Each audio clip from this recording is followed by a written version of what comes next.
دیتے ہیں۔ وہ کیا پیغام ہے؟ وہ پیغام یہ ہے کہ من لم یعکر کبیرنا ومن لم یعکر صغیرنا اتقوا الشح فإن الشح ہلاک۔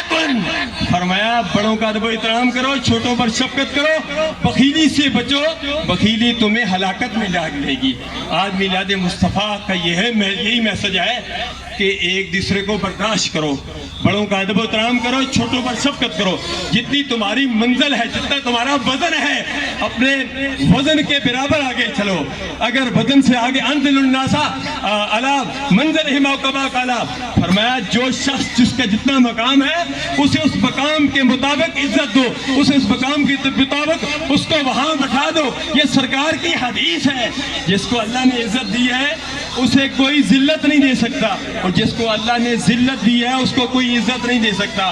وَتُعِزُّ مَن تَشَاءُ وَتُذِلُّ مَن تَشَاءُ۔ آج آخری میں بیان دیتا ہوں، الصلاۃ معراج المومنین۔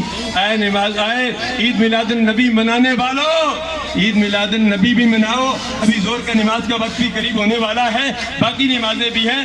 آج سے یہ وعدہ کرو، میں سب سے ہاتھ کھڑا کر کے وعدہ لوں گا۔ پھر سعادت علی شاہ صاحب نے بھی جامع حقانیہ ظاہر العلوم میں یہ وعدہ لیا تھا، آپ بھی وعدہ کرو کہ آج کے بعد ہم 5 وقت کی نماز پڑھیں گے۔ سارے ہاتھ کھڑے کرو، 5 وقت کی نماز ہم ادا کریں گے۔ یہی میلاد مصطفیٰ کا پیغام ہے۔ لوگ کہتے ہیں یہ جھڑیاں لگاتے ہیں، یہ کیا کرتے ہیں؟ ہم میلاد مصطفیٰ میں خود بھی نماز پڑھتے ہیں اور دوسروں کو بھی دعوت دیتے ہیں۔ آؤ الصلاۃ معراج المومنین کی عملی تفسیر بن جاؤ۔ آمین ثم